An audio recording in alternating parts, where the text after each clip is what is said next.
Allah says in the Qur'an, وَمَا أَرْسَلْنَاكَ إِلَّا رَحْمَةً lil-ʿālamīn.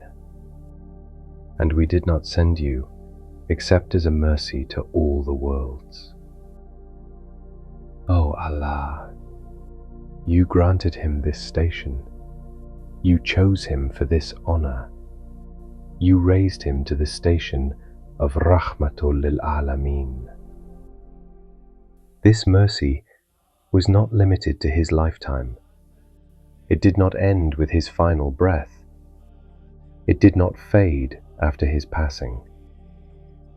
The Messenger of Allah, peace and blessings be upon him, said, "My being alive is good for you.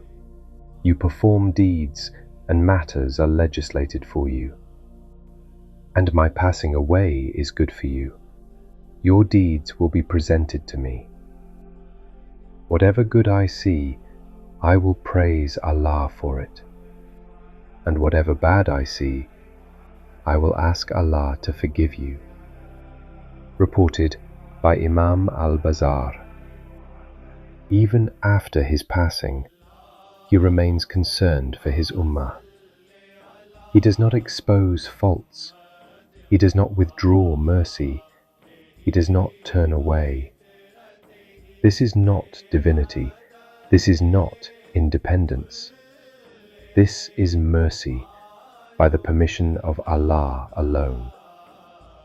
And Allah knows best the full reality of his words.